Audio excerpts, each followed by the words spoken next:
Good afternoon. Thank you for joining us for the SailGP vendor Q&A session. My name is Ray Lambert from Bermuda Economic Development Corporation, and we're here to talk about some of the vending and business opportunities with SailGP. So BEDC is excited to be able to connect opportunities with Bermuda's local and small and medium-sized business, and is raising awareness to the opportunities available from the upcoming SailGP event that will take place in Bermuda on the 14th and 15th of May 2022. As part of the SailGP Steering Committee, we are pleased to partner with the Bermuda Tourism Authority and SailGP to host a series of questions and answer sessions on the vendor and service provision opportunities SailGP is looking to fill. Today we have joining us Ms. Serene Beverage, who is the head of events for SailGP. We have Ms. Tashay Thompson, who's the director of experiences for BTA, and Ms. Jamila Lodge, who's the director of communications here at BEDC. Welcome all, and I just opened the mic for anyone to make any comments.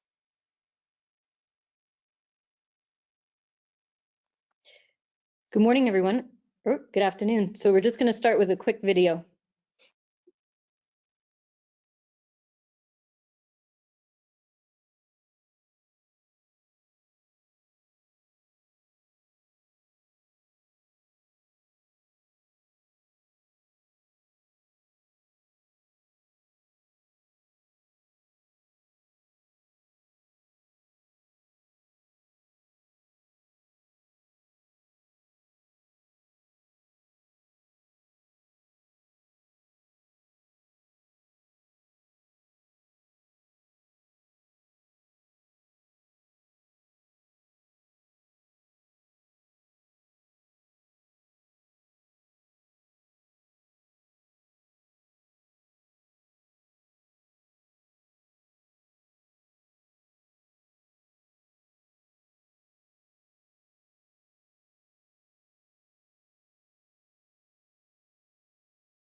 So hopefully that got some adrenaline pumping. We definitely want to make sure that everybody's just as excited about the event as I am, as Tashay is, and Ray and Jamila. I'm going to just run you through some quick slides just to give you a little bit more background and some more details on what our request for information was that went out on February 17th. And then we do have RFPs that have been they're starting to circulate. Some of you may have actually received them already and have more questions. And then for those of you who are just joining us for the first time, you're going to hear it quite often in this conversation that if you'd like to register your interest or have any questions, contact us at bermuda@sailgp.com. I see that smile on Tashay's face because last week we wanted to turn it into a jingle by the end of the conversation. So I'm just going to share my screen here and we'll start going through the slides.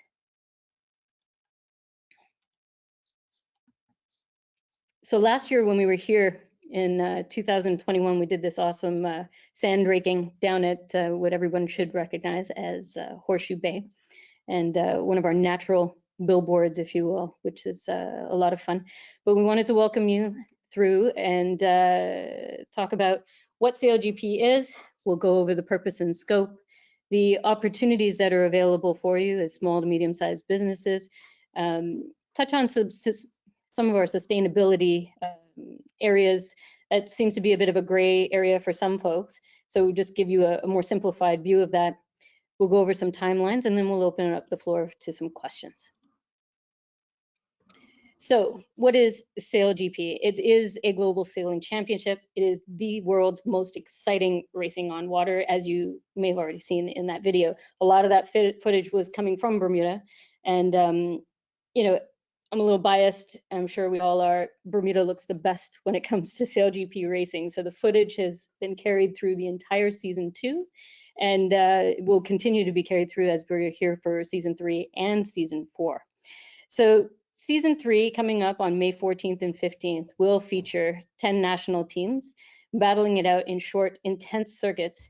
The race courses aren't very long, they're inshore racing, and we are in iconic stadium style venues across the globe. So the Great Sound is just a natural amphitheater, as are many amphitheaters around the world, and we try to keep it as natural as possible. So we get to host it again this year and on the Great Sound. The grand final at the end of the season will see the championship race for $1 million. It is the largest largest prize in sailing to date. The season 2 grand final is taking place at the end of March, and then it's a 6-week run right until we start season 3. So everything is happening fast and furiously at this point. So we've got the world's best athletes that are racing in identical hydrofoiling F50 catamarans. So these are 50-foot catamarans. There will be 10 of them racing throughout season 3. Season 2 saw 8 of them. So it's getting pretty crowded out there on the racetrack, which only adds to more excitement. And last year we clocked speeds, I think we set a record of close to 100 kilometers per hour. So you can imagine, 8 of those 50-foot catamarans doing that. Now we're increasing it to 10. So in addition to the racing, SailGP is racing for a better future. So you'll see our tagline is powered by nature, and our goal is to be 100% powered by nature by the year 2025. And so there are a number of different efforts that take place throughout the season at each of the events. The league is always pushing to find more innovative ways to maintain cleaner energy, not to maintain, but maintain and even discover new clean energy solutions, so that as we move from city to city, we can help push this narrative and live it as well, because it is the core of our existence, and help get cities up and running where these sporting events are concerned without impacting the environment around them. So we are a racing championship. The focus is on the racetrack, but then we have an impact league. So there are two podiums, if you will, that we focus on. The Impact League is something that is recent. It was launched in season 2, and the focus is really reducing the overall carbon footprint and our accessibility to sailing. So one of the things you'll notice is that sustainability isn't just an environmental area of concern for us, but social sustainability is also a key factor. So just looking ahead to what season 3 looks like, just to give you a broader scope of what we're tackling, we've got 10 venues that we will be in for season 3, 8 of which we've announced. So we kick off season 3 in Bermuda, then we move to Chicago, which is a new venue on the schedule. And then we move over to the European side of the leg, and then into Dubai, which is another new venue for us, down to New Zealand, and then we'll have 2 more event locations to be announced in the coming weeks. So we'll definitely want you to stay tuned for that. The teams involved, fierce national rivals is probably an understatement where this is concerned. So 10 teams for season 3. You'll probably be familiar with some of the names like Ben Ainsley, Sir Ben Ainsley, Jimmy Spithill, Nathan Outeridge, Tom Slingsby. Those are probably the top 4 names. We've got Phil Robertson, who has recently been announced as the key driver for the Canadian team, one of the newest teams to add to the roster. The Swiss team is an also new team that we've added to the roster. So you'll see Australia, Denmark, Spain, France, Great Britain, USA, New Zealand, Japan coming back. And yeah, so you'll see 9 of those on the start line for May, and then as we move into the season, then all 10 boats will be available. The 9th boat is actually being assembled here, so that'll be interesting to see that on the water ahead of the racing. Some of the teams will be here a month in advance of the actual event, so there'll be a lot of activity out on the Great Sound for you to take a look at. And then a little bit of background about our community outreach initiatives through the SailGP Inspire program. It's a 3-pillar pathway that we like to push out to the communities, giving people an opportunity to get involved with our learning, careers, and racing pathways. So the learning programs are STEM-based programs that we have both in person and virtually. That tackles a lot of the younger sailors, those who are interested in sailing, maybe they've never actually been on a boat before. But the STEM programs are rather interesting. We've got a boat design challenge that's going to be coming out. That'll be virtual. And then the in-person sailing programs, we are partnering with Endeavor. So a lot of the kids that are going through that program will have an opportunity to come down to our tech base and get a little hands-on with some of the more technical side of sailing, in addition to sailing down in Dockyard. The careers pathway is interesting because it opens things up as far as our event is concerned. We're not just focused on sailing. There's a lot that goes into putting on these events, everything from content creation, you've got the boat building, you've got on-water operations, there is a sustainability factor. We have a number of young Bermudians that have been taking part in this for the last year. In fact, they've come to some of the events away in places like Saint-Tropez, Cadiz. I believe we had some in the UK as well. And so there are a number of different opportunities that get opened up as part of being in this careers program. It is an application-based program. So as soon as those applications are open for Bermuda, we will be sure to be communicating that and giving as many of our youngsters under 23 an opportunity to get involved. And then finally, racing, which is obviously the more visible and the sexy side of what we do, if you will. So racing, there are two boat classes involved here. It's the WASP racing class and it's the RS FIVA class. And with the RS FIVAs, we usually have a balance, both males and females on those boats, and they do race. They'll get some training ahead of time, and then they will have an opportunity to race on the F50 race course during the weekend in front of the crowds that'll be at the event village, and of course, those who are showing up with their own boats on the water. The WASP racing, that is another application-based part of the program. Anybody who's got any sailing background who falls under the age of 18 can apply for that. And it's important that we get our kids out on these boats, both male and female, so that way we give them access to another dimension of sailing. And it's a pathway program leading up to what could potentially get them onto an F50 or other sailing classes around the world. So, you know, the equal gender participation achieved across all three, as you see there on the slide, is a very important component to the Inspire program. In addition to the Inspire program, as you see it here, we will have other outreach initiatives taking place through the sailing clubs that are across the island. So we've got 8 sailing clubs that we partner with. You'll see more announcements around that through our Adopt a Club sailing program, where we pair each of the SailGP teams with a local club so that they can actually get together in person, have conversations, and really just open up access to dialogue with elite athletes, people who manage these teams. Anything you could possibly think of that needs to be asked about as far as furthering sailing programs, youth sailing programs, especially in the clubs, that's an important component as well. We want to encourage those dialogues and those partnerships and relationships to continue as we go through from season to season. And I can keep talking about a number of different things, but that'll be a lot to take on right now. So let's get into, you know, the purpose and scope of why we're here today.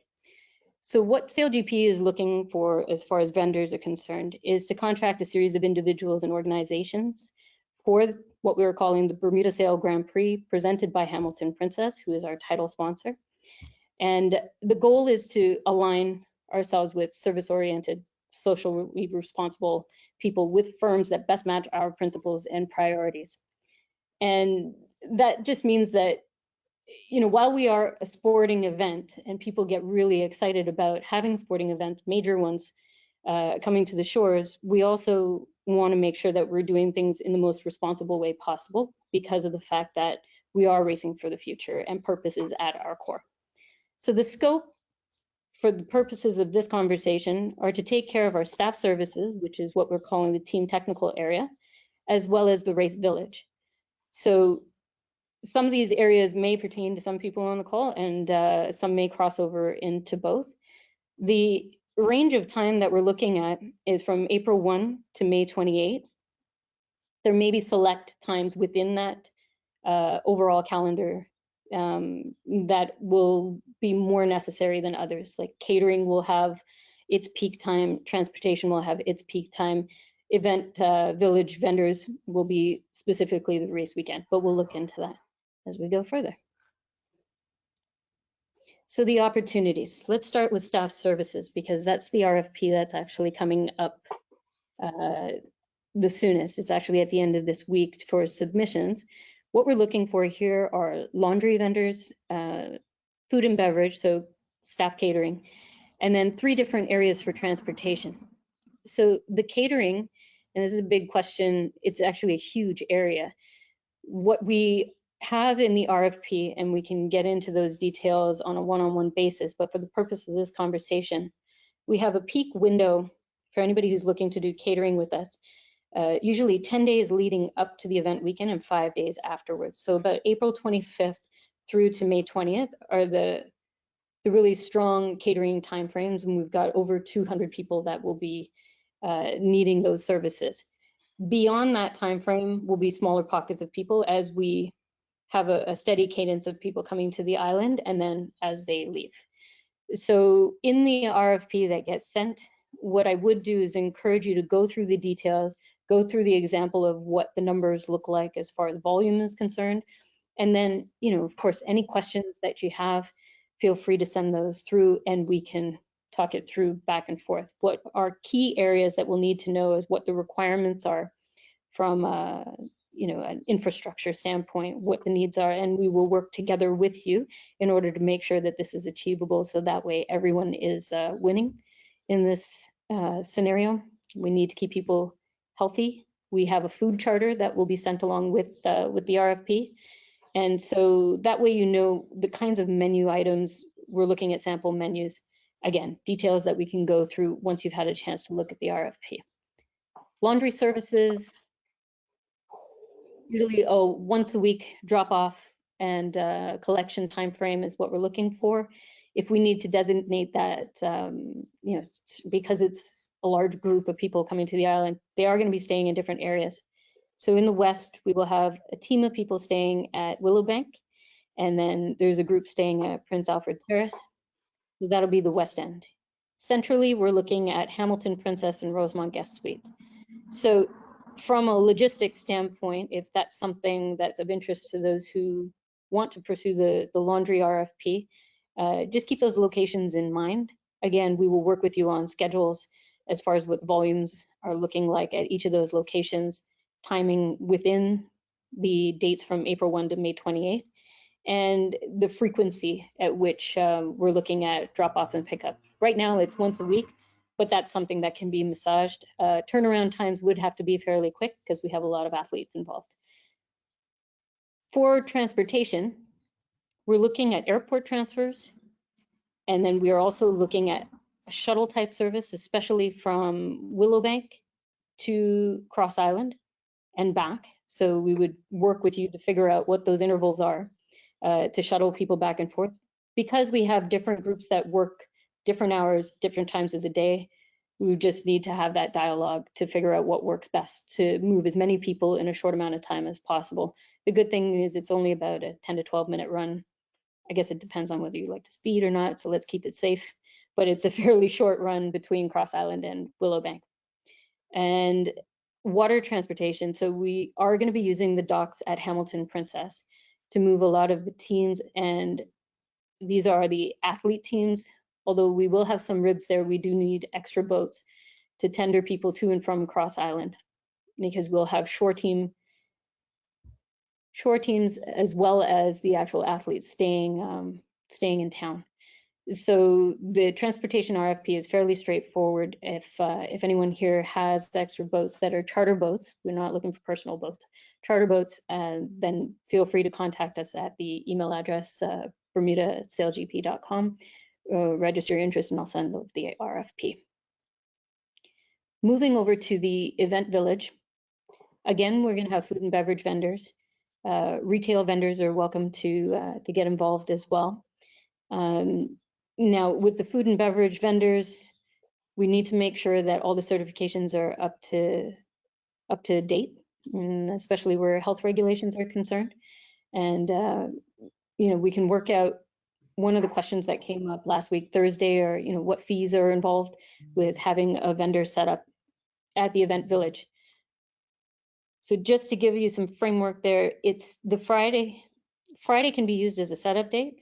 The vendor itself would be raring to go on the Saturday and the Sunday. Those are the 2 event days. The village is open from noon until 6 p.m. If in the requirements document you say that you need to set up the day before, we can make arrangements with you to allow for that. We will have 24-hour security on site. And I believe some of the questions came through as far as, structure, infrastructure, in order to help deliver this, this service. We're asking for you to identify that in the RFP as to what your needs are. So that way we can figure out the most efficient way from an infrastructure standpoint to get all of that set up. Retail vendors, we're welcoming those through as well. If you have products and services that you would like to sell in the village, what we're asking for is that if you have a catalog or a suggested list of what your items are that you would like to sell, if we can go over that with you, because we do have existing partnerships that we can't necessarily infringe on. So they are global partnerships with brands such as, an example of that would be Maui Jim is our official eyewear provider, sunglasses provider. So if somebody wanted to sell sunglasses, unfortunately that may present a conflict. But if you have other items that wouldn't necessarily conflict, then we can go over that and make sure that we have a complementary array of items to sell in the retail space. From an entertainment standpoint, this is where things can really open up. We're only focusing on having anybody local in the entertainment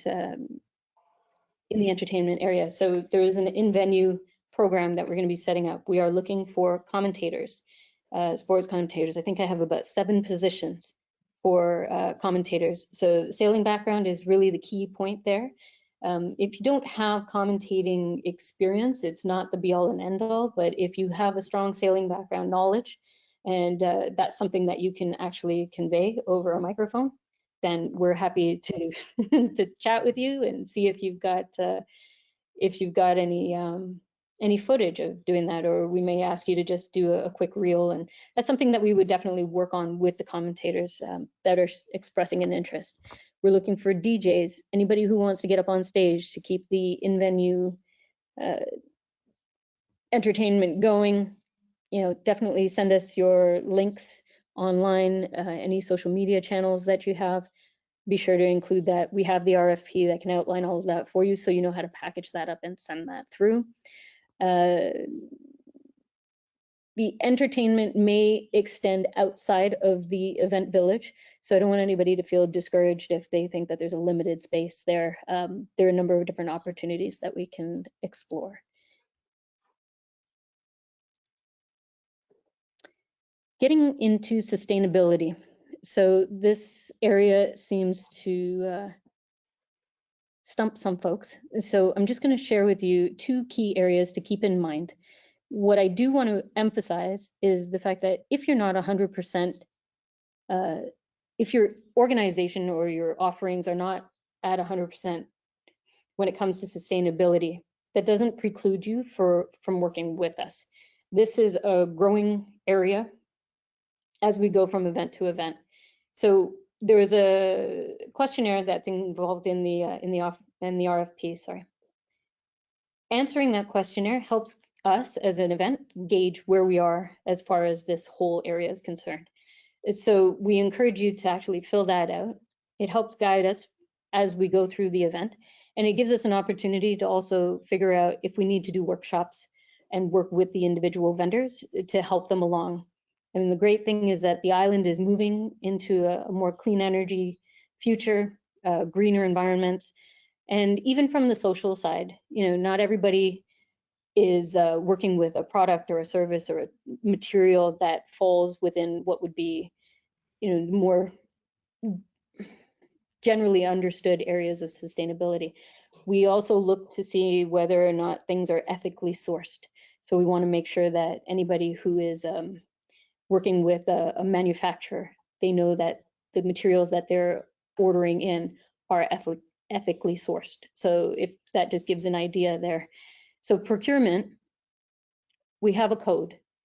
And so we just want to make sure that, there are positive community benefits that are being delivered, both environmentally and socially. So we want to know that people treat their staff well, that they're, like I was just mentioning, the nature of the products and materials that are being supplied are coming from an ethical place. And if you have a way to demonstrate that you are doing what you can to protect the environment and foster good relationships, then this is a great added bit. When it comes to catering, we like to keep the red meat to a minimum. In previous timeframes, we didn't have red meat on the food charter. That's not always possible in some of the areas that we go to. So we are now making allowances for red meat, keeping it to a minimum, again, making sure that the meat is ethically sourced. Trying to locate produce and everything on a local basis, that's a major plus. We are looking for healthy, balanced meals. We have a lot of people to feed, not only in the event village, but more so on the staff catering side. So plant-based options are key. Healthy, balanced meals would, be mainly protein driven. We have a lot of athletes to feed who have very specific dietary needs, which we will provide that information to whoever is submitting information for the catering. And yeah, even the staff that are working, some of our teams work 20 hours a day just to get the village up and running, and then obviously tearing down and getting ready for the next event. So for next steps, the staff services RFPs, as I was mentioning before, are due by March 4th. There is a window of time that we will be reviewing. So, even though you're submitting it on March 4th, we're encouraging conversation between the 5th and the 10th before we award anything on March 11th. For the event village, a bit more time. The RFPs there are due by March 11th. We have a window from the 12th to the 20th to do any back and forth and review any questions that you may have. Even during that time, we're happy to have those conversations with you. And then those will be awarded on March 21st.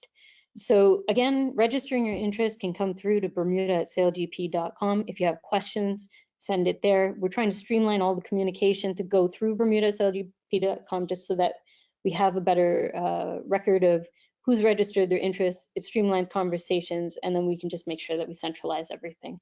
So that would be your go-to. And at that point, now we can just move into questions.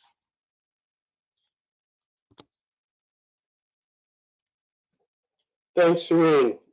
We have had a few questions that people had sent us ahead of this seminar, and we can go through a couple of those while we wait for people to write in.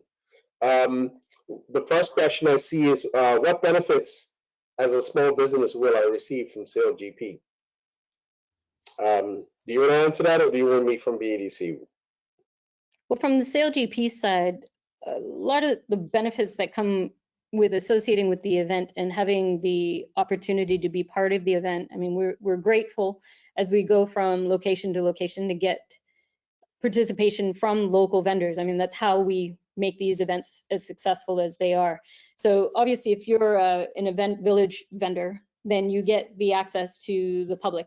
So we're looking at between 2,000 and 4,000 people over the course of the 2 days on that weekend. That's exposure right there. That's revenue to be generated right there.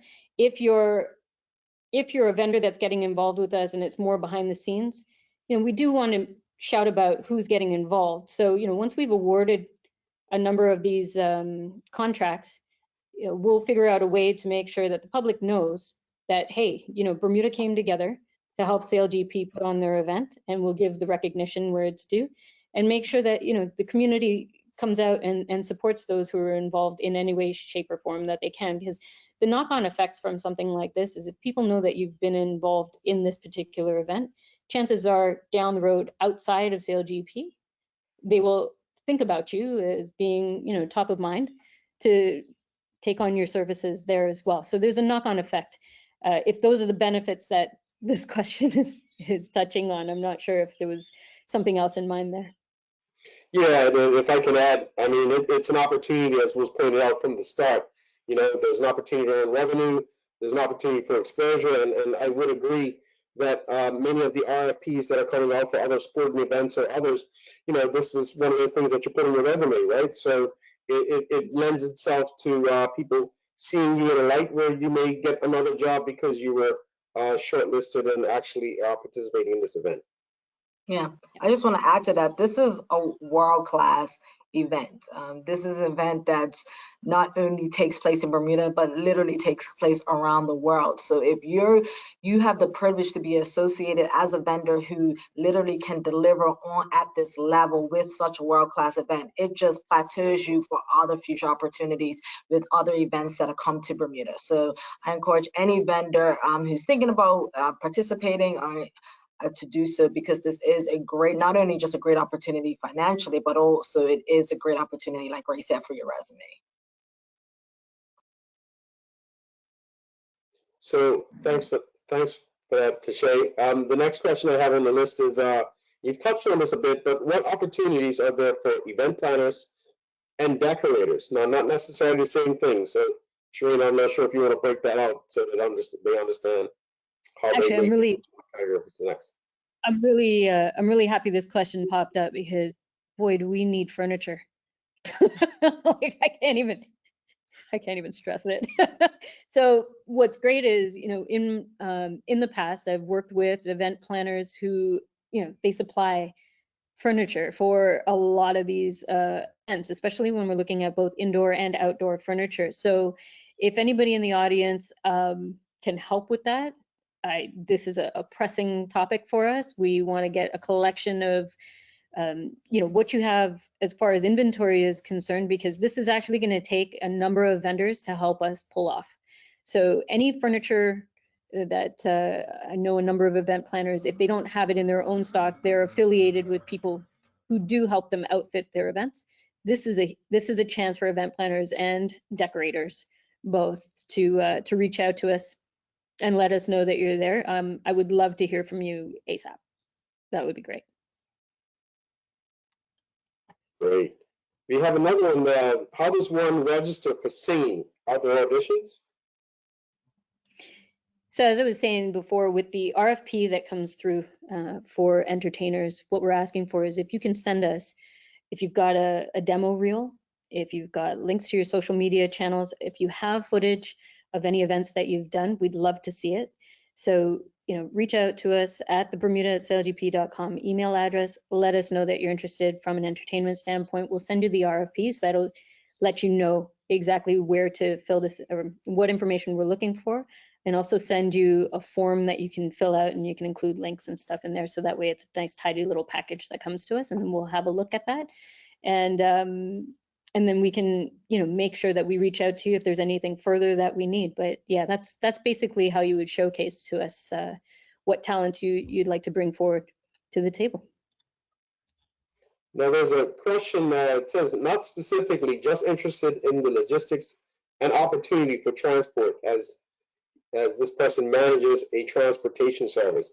You've somewhat outlined that. Hopefully their question is answered from what they've seen, and certainly new details in the RFP. Am I correct? Yes, and I think the key one to start with would probably be airport transfers.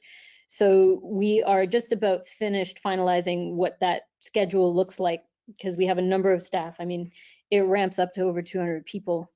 So trying to move that amount of luggage and people around is no easy feat. And so yeah, from a logistics standpoint, it's a valid question, and we'll definitely work with the transportation vendors on that. Just trying to tighten up that schedule right now. So in the meantime, please send us your information so that we can send you the RFP if you haven't received it yet. And if you have received it, fill in as much of the information as has been outlined. It's pretty straightforward. We're looking for what your rates are, whether that's weekly, daily, hourly, what your gas costs would be in a situation like that. The locations where people would be dropped off were mentioned. So, we're looking at Prince Alfred Terrace in the west, right by Dock Derrick, and Willowbank. So there are quite a few people that will be staying at Willowbank. And then we've also got Hamilton Princess and Rosemont Guest Suites. So those are the 4 properties that would be looking to move people to and from the airport with. So if that helps to at least get the conversation rolling with the RFP, and then we can move on from there as far as the scheduling is concerned. I'm going to interject, Ray, real quick, just because one of the questions is on this topic. And good afternoon, everyone. I'm Jamila Lodge. I wasn't on camera when I was introduced, so I just wanted to say good afternoon and thank you for joining us. But Erika has asked if you can just clarify the process for getting the RFP and some dates, because there are quite a few questions around how do you access the full RFP, and also what are the dates and timeframes of when the responses should be put in. So can you just go over that one more time, Shireen? Sure, not a problem. So register your interest with us to receive the full RFP by emailing bermuda@sailgp.com, and we'll get the RFP, the full RFP to you. And then as far as dates and times for the scheduling, as I was just mentioning, that's being finalized. It is a lot of people that we have to fill into this lengthy schedule and get them coordinated for their flights and stuff. So while we won't have the flight information finalized just yet, because that does take a bit of time with when you've got over 200 people to coordinate, that is something that we would work with the individuals who are submitting transportation. Like, there are going to be a number of different people that are going to have to help us get this done. So it's not like it's just one person that's doing all the transfers. We need multiple vehicles to manage this. Beyond the airport transfers, the shuttle opportunity that exists between Willowbank and Cross Island is going to be key for us. So if someone is less interested in the airport transfers, but more interested in offering a shuttle service for us, you know, we're looking at dates probably heavying up between April 20th and May, no, that's a lie, April 25th and May 20th.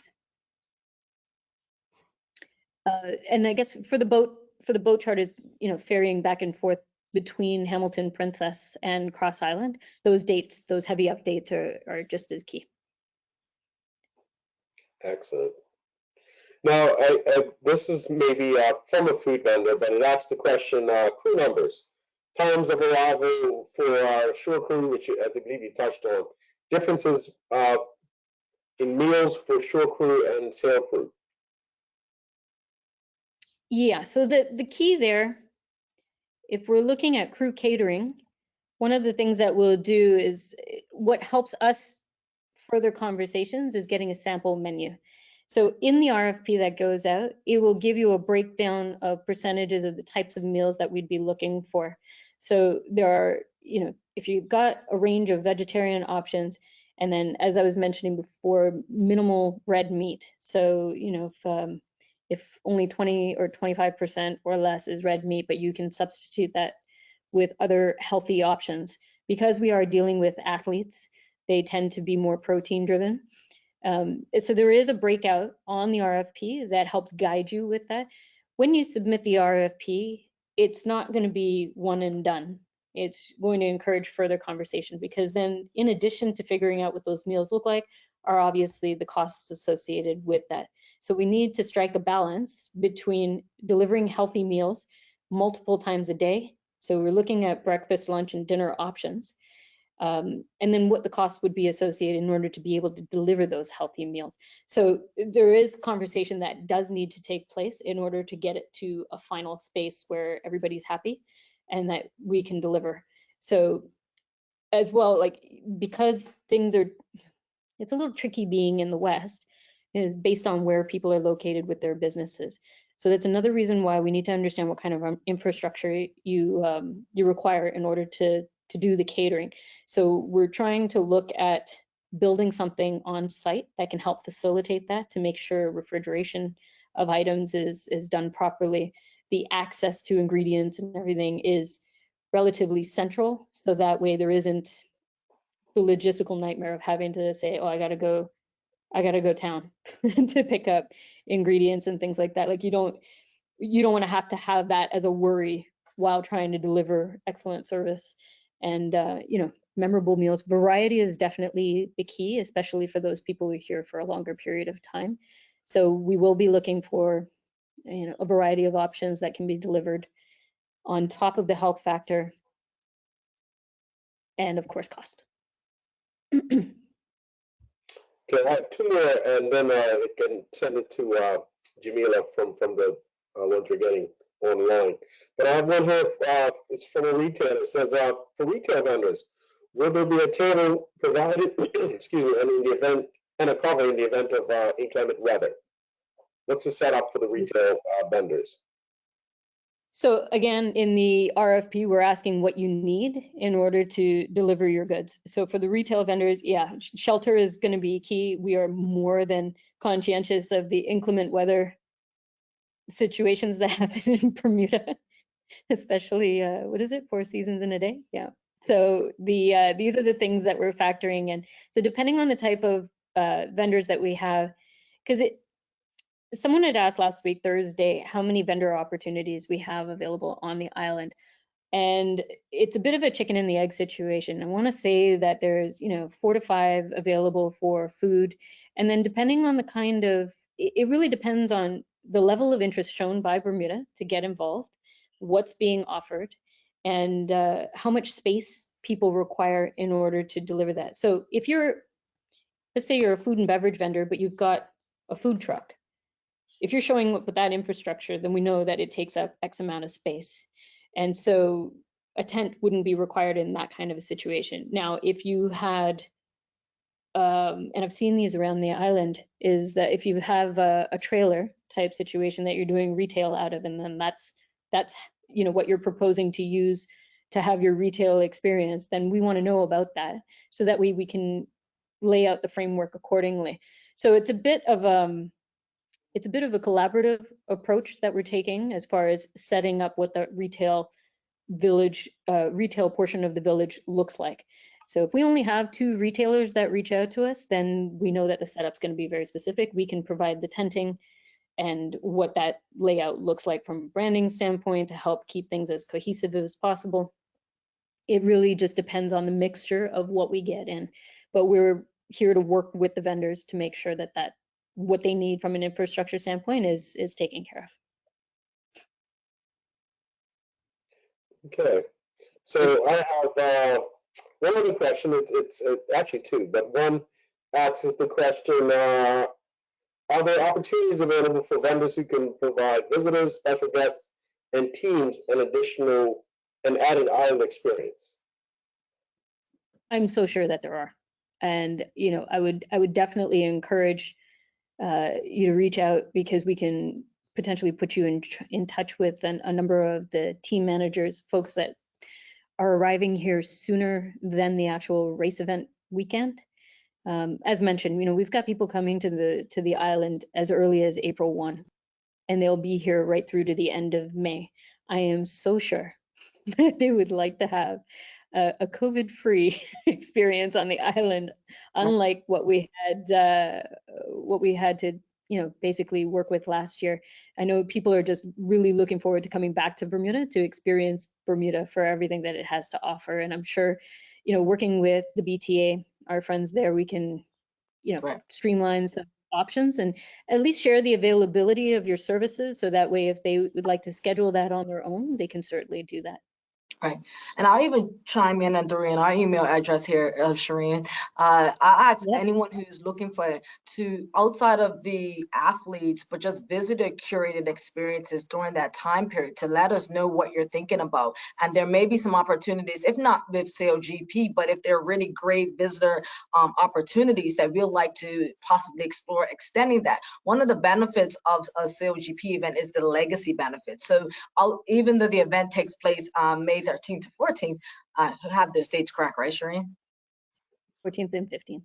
14th and 15th. For some strange reason, I was like, that doesn't. But even though the event takes place during those dates, one of the things that we love about these types of events are legacy benefits after the event. So for visitor experiences, those are things that we can do outside of those dates. So if you have a visitor experience that you're looking to do, not just for athletes, but visitors overall centered around SailGP or just overall, I encourage you to email experiences@bermudatourism, allspelledout.com. So, and to build on that is, because we've got a Canadian team that's coming down, that's a whole new contingent of people that are coming to the island. And because of its proximity, because most of them will probably be coming from the Toronto and Montreal area, I mean, you know, getting visitors from Canada here on an ongoing basis is likely. And that team will probably be here about a month before the event. So, you know, even if I'm reaching out to the individual teams to say, hey, while you're on the island, and especially if it's your first time on the island, why not get in touch with these folks who can actually, you know, customize an experience for you based on your schedules, because they may be coming with family members. They may be coming a few days earlier than them actually having to get into work, or they may even stay an extra day or two after the event to make sure that they take in everything that Bermuda has to offer before they have to hop off to their next venue or their next event that they have to take place. It's a very short run between the Bermuda event and the Chicago event, but it's not to say that everybody who's here in Bermuda will be required in Chicago immediately afterwards. So there is a bit of a trickle effect on either side of the event taking place. And we have 10 teams that we're tapping into. So that's a ton of people that you'll have exposure to. Is it safe to say, Shireen, that even though it may not be specific of a specific response to the RFP, if you have something and you think that it will be something that you guys will be interested in, to still send the information through to Bermuda@SailGP.com? Yes, yes. I've actually received, there were some really interesting suggestions that have come through that are, you know, not necessarily in line with these particular RFPs.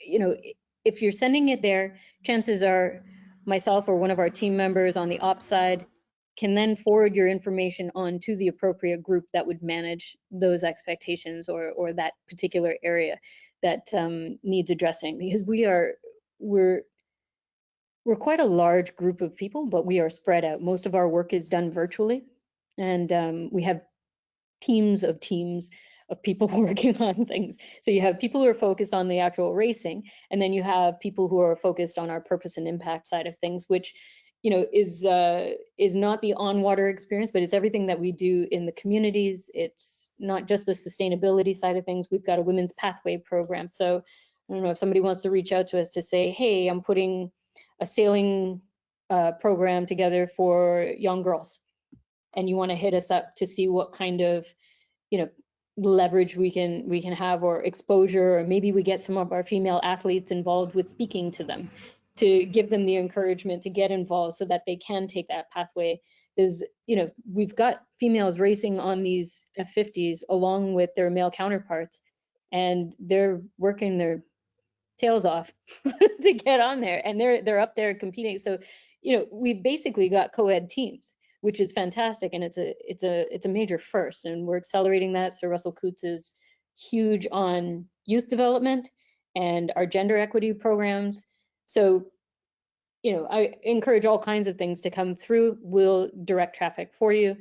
And you never know, you might end up sparking the next major innovative idea that we take on and can help build. Our Adopt a Club program was born here in Bermuda, and we decided to take it worldwide.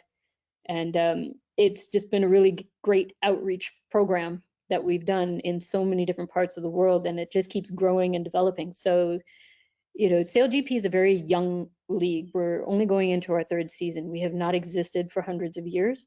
And so the nice thing is that we're focused on technology, we're focused on innovation, we're focused on the environment, and just putting on a fantastic show on water, because, I mean, there's some heart-stopping action that goes on there, and it doesn't stop. Like last April here, it was just madness. I just couldn't believe what we were seeing right here on the Great Sound, and we're looking for more of that coming into May, and then again next year for season 4. So remember that we're going to be here for 2 seasons. So even with and this will probably come up in further conversations, but if you're submitting now, and let's say you're not necessarily ready, but you know the direction that we're going in, you could take the time to prepare for next year as well. So, you know, if you're not quite there, it's not to say, okay, that's the only opportunity that's available is this one time, and then, you know, we're never going to look at something again. We got to come back in season 4, and we would have grown, and we'd like to know that other people have grown, and, you know, maybe there are additional partnerships that can come out of that. And Serene, this kind of leads to my last question on this, and that's just that. Is this for new enterprises entering in the field for the first time? I'm gonna have to look at that. Yeah, I actually can answer that from BEDC's perspective. My understanding is there's nothing to stop a new enterprise from applying, as you pointed out. You know, they're looking to review ideas, but for the most part, many of the submissions are for those, and obviously it will depend on your particular business of interest, but it's positioned for those who are looking to get the job done. So if you're a new enterprise that's looking to apply, by all means, feel free to do so. But I would say SailGP is looking for businesses that are able to activate. So if you have a business idea as a vendor, then you will probably want to have that well underway and coming here, as opposed to looking for the application to give you permission, because SailGP wants a free vendor that can actually deliver. So it's not too late if you need information. Certainly make a meeting for us here at BEDC if we can assist. But I think once you submit that application, the request then becomes, well, what's your experience in the particular field that you may be interested in? So not to get hung up on that, I just want to make sure that anyone that is not started is at least got a plan of action that they would want to actually work from. Yeah, and to bolt on to that, I think, you know, when it comes to setting expectations, everybody wants an event to run smoothly. I mean, it's not an easy task to take on, and what we'd like to make sure is that everyone's set up for success. So if you are brand new at, I guess we're gonna focus on food and beverage vendors, for example, in the event village. One of the things that we want to make sure of is, from a volume standpoint, that you're able to actually service that fairly efficiently. So one of the things that'll come back through the RFP process is to understand how many people you can serve within an hour. Because what doesn't go over well, and this has happened in some event locations on a global level, is you end up with really long lines. And so people end up spending most of their time in a lineup waiting for some type of food or beverage that they're looking for, and then they end up missing out on the racing action. Because the races themselves are in approximately 15-minute windows. There are 3 races per day, 3 on the Saturday, there are 3 on the Sunday. So in a 2-hour window, there's a lot of racing action that goes on the water. You don't want to miss out on that because you're caught up in a line because we didn't plan well enough together to figure out efficiencies. So setting the expectation, making sure that they're realistic. Now, if you can only serve 5 people in an hour, then it just gives us an idea of what's involved in your experiences. And then we know that we need to balance that out with something else. So that way, you know, everybody's winning. That's the goal. Everybody needs to win. But setting realistic expectations of what you can deliver to large crowds at a sporting event is going to be key. Obviously, if things are prepackaged or only take a couple minutes to prepare and you can serve, like, you know, 30 to 50 people in an hour, fantastic. That's an easy win. People are in, out, everybody has a good time. It's an overall great experience. They have a great experience with you as a brand, with us as an event.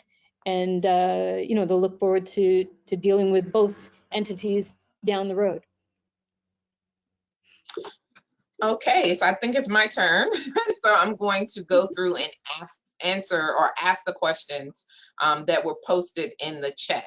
So the first question has to do with young people from John.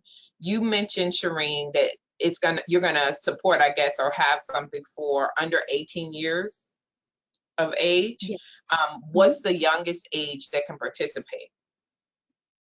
How young are we talking? Is it under 12? I guess.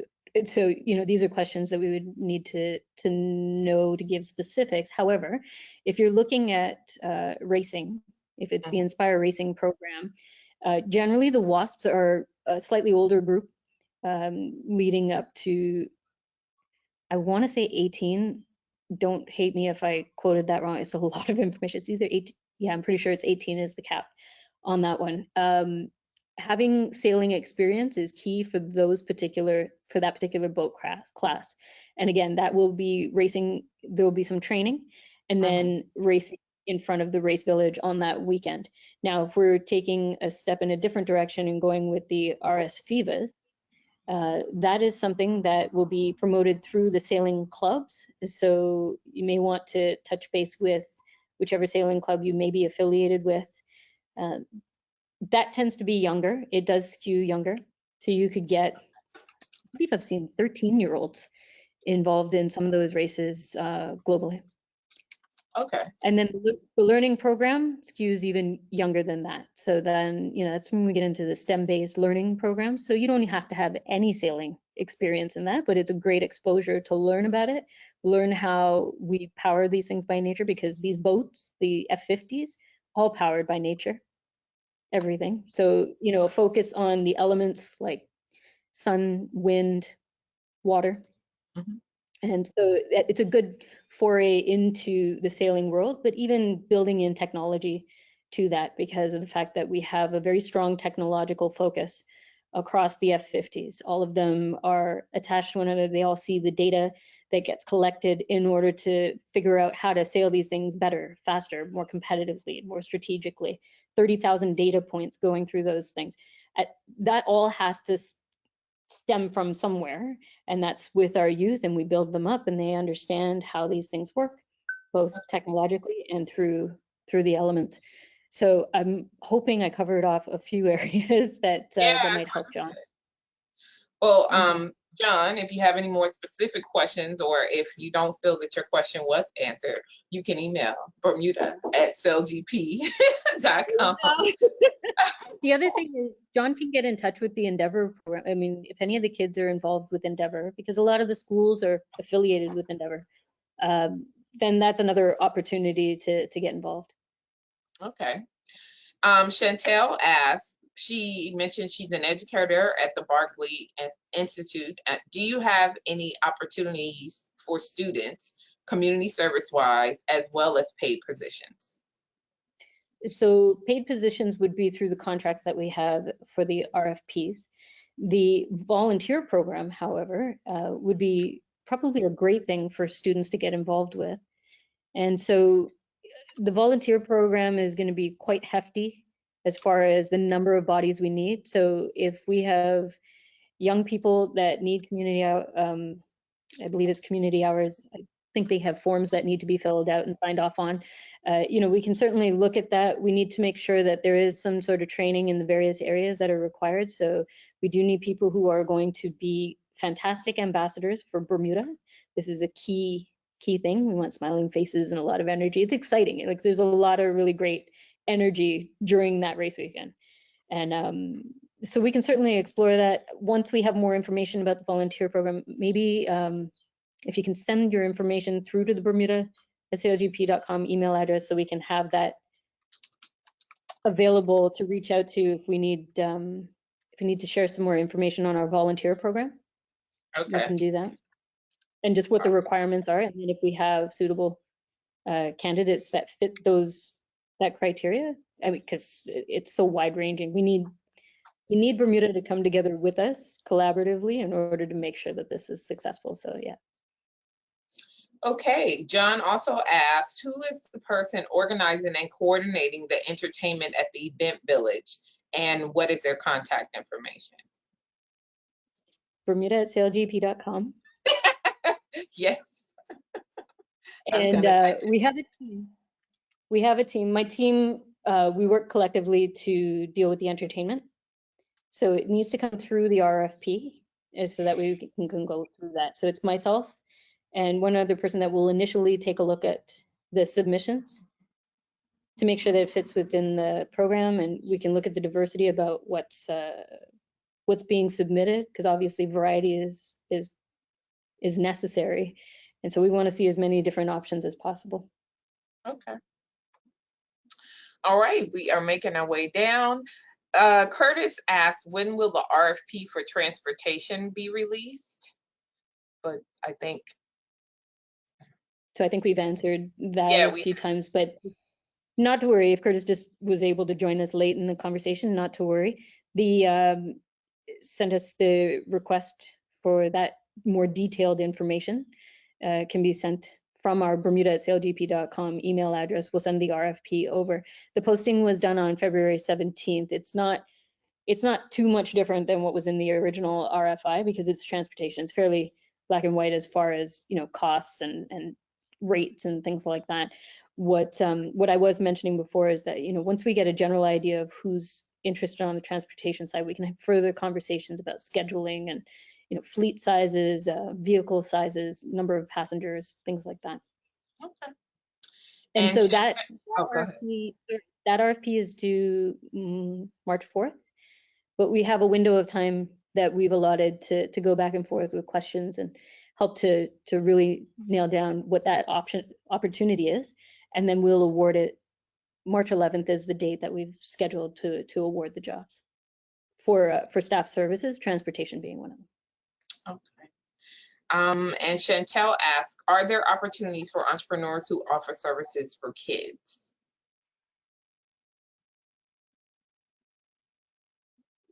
I believe so last Thursday something similar we came did up. talk about it last Thursday. Yeah. I was just like, wait a second. Like, wait a minute, we did Yeah.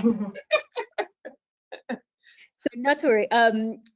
Again, if we're talking about services for kids, if it's more entertainment focused, then that would go out with the entertainment RFP. If it's more to do with our Inspire side of the program, then just send a quick email to the same email address I've been saying, Bermuda@SailGP.com. And then what I can do is, you know, myself or one of our team members will redirect that over to the Inspire program folks if it's more focused on the learning careers and racing programs or anything else that's going on there. Okay. Well, that was my last question here. If there are any other questions, please go ahead and put them in the chat because we are nearing the end. But are there any kind of final words that you would like to share, Shireen and Tashay? I almost want Tashay to go first because people are probably tired of me. Yeah, I'll give your voice a break, Sir Shireen. What I want to say is this is just an overall great opportunity. We recognize that we've had a struggling past 2 years, and a lot of our partners, a lot of our vendors, you know, haven't had these type of opportunities. So I encourage everyone. This is going to be a well-attended event. As we talk about our tourism road to recovery, we're excited about the SailGP partnership. May is looking to be a very busy time of year, as well as we go into June. So we're just encouraged by this opportunity. We want everyone to take advantage of these opportunities, whether it's in the form of vending, whether it's in the form of attendance, and just get behind this event overall because it's really important for Bermuda, just based on what it brings, the opportunities it brings, the marketing elements it brings. So we're really encouraged, and we encourage everyone that's listening and on this call to, again, email that email address. And if you haven't discussed anything that pertains to you, again, we don't want to box everybody in. There are always opportunities, whether it's this event or other events. So again, I'll also throw out our experience email address, experience@bermudatourism.com, just for vendors to get involved in other things and other opportunities and other events that are also coming on this calendar year.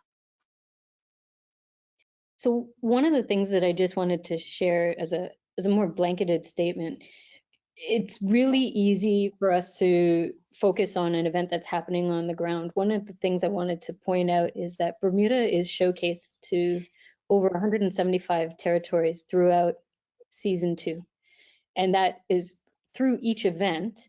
Any mentions of Bermuda, any of the footage, like the video that you saw at the beginning of this conversation, a lot of that footage was from Bermuda because we are just so amazing on screen.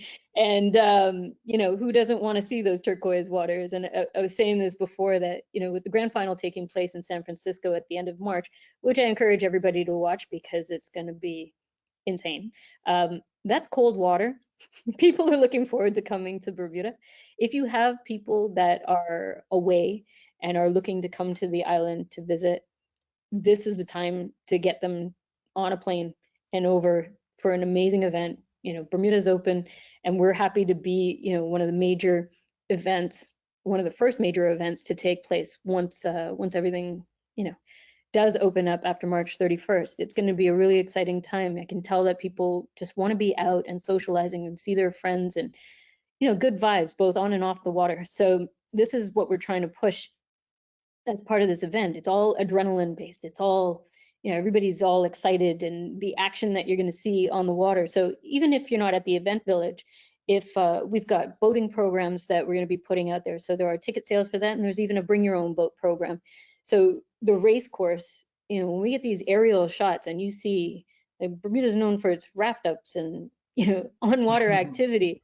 The more boats you see lining the race course, the better. And you know, we'll have the helicopter over top taking shots of everything, you know, drone footage, all kinds of stuff. It's just an amazing atmosphere. I've had the fortunate experience of being at some of our events in other countries, and you know, I just want Bermuda to show up because we know how to throw down. So it's and in season 3 we're going to be in over 180 territories. I think it's more like 185. I can't remember the exact number, but we're growing and growing fast. And it's I mean, the more we're showcased to the rest of the world, the better it is for us, bringing people here, more events as a result. And like Tashay was saying, you know, more opportunities for vendors. And I'm going to selfishly say that for SailGP, we want to see as many RFPs come through. I just want to remind everyone that if you know somebody who's got furniture, please contact me because I need furniture. So if you could send that through, that'd be fantastic. And I'm going to stop now because I can talk about this for hours. And I will, to piggyback on what you just said, Shireen, for those who are on the call and maybe you know someone who isn't aware of what's going on and may have missed this call and the one we had last Friday, please do encourage them to submit. You know, that's the last thing we want to hear from people is that I didn't know about it. Right. It was a missed opportunity. Like, we're doing these question and answer sessions. We're putting out the information to our database so that you can avoid that at all costs. And like Shireen said, because they're coming back, if for whatever reason you don't get it this time, there's opportunity there. And like Tashay mentioned, there's knock-on benefit of having to put together your response for this because there's gonna be opportunities that come out of hosting this event here in Bermuda. So please, please, please do not miss out on the opportunity. Email bermuda@sailgp.com to get the information, to express your interest, or to share with them this great, fabulous experience that you have for the people that are coming here. There are going to be thousands of people on our shores, and we want to give them the best possible experience to encourage them to come back again, if not just for SailGP, but for other things. Bring their family, bring their friends. So this is a huge opportunity. Do not miss it. Take advantage of it, please. I had one last thing that just popped into my head. Tashay, we got a cruise ship in that weekend, don't we? In Dockyard. It's possible. I haven't memorized the cruise ship schedule as of yet, but yeah. Because I know, you know, like if we've got people, I mean, that's another element to everything. same. So yeah. I mean, that's the reality. No, it is. Yeah. It is. Yeah, so It's gonna be a busy. for folks. Yeah, and also, I mean, I know the village is going to be great, and you mentioned a cruise ship. There's so many opportunities that are going to be around the island, not just in Cross Island. So I know there are limited vendor spots. So if you don't get an opportunity to do this, just know that you can position yourself in other ways to still make some money off of this event, as I know people like to hear. So you just mentioned a cruise ship being in Dockyard. There's just going to be so many things happening in Hamilton and St. George's as well. So again, I encourage people that, you know, summer is looking like a busy time of year for us, and we're excited about that. It's a long time coming. So there are going to be opportunities, again, with this event, also outside of this event, to get involved some shape, some form. Philip just confirmed that there are 2 ships in Dockyard on the race day. So thanks for that confirmation. Yeah, it's going to be busy. Richard asks, do you have a timeline for the release of the security RFP? Security is not included in this RFP, but if you want to hit us up, I can put you in touch with the appropriate people on my team. Okay. Heard that, Richard. Email bermuda@sailgp.com. And Chantel asked for the email address, I think, for Inspire. Send it to bermuda@sailgp.com and I'll send it to the appropriate individuals. Because right Okay. now, if she was just to send it directly to one of those individuals, they may not get back to them right away, just because we are also focused on the San Francisco Grand Final, which is a beast. Okay.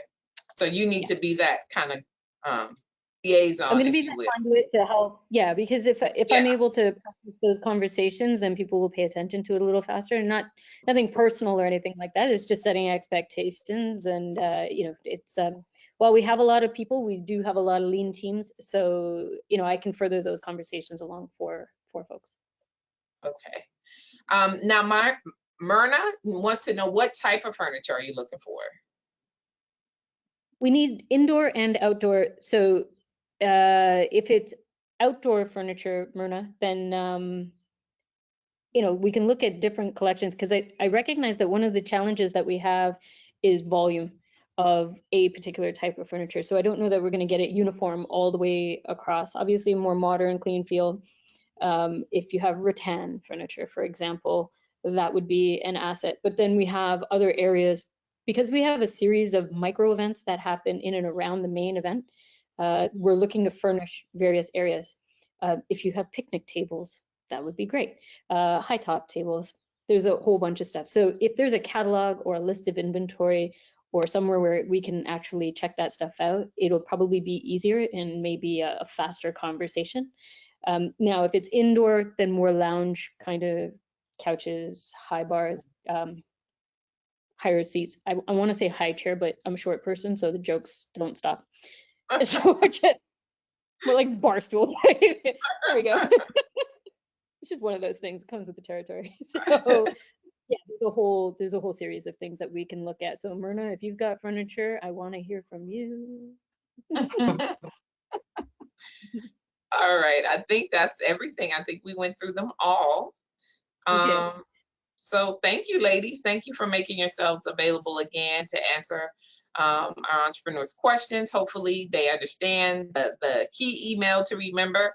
If you don't remember anything else, email bermuda@sailgp.com. And they are pretty much your resource to get the RFPs, to get the dates, to look at, you know, whatever suggestions you have for the different types of experiences for children, etc. So please do log your interest with them. And I just want to thank you ladies both again for taking the time to do this with us today. No problem. Thanks for having us, Shamila.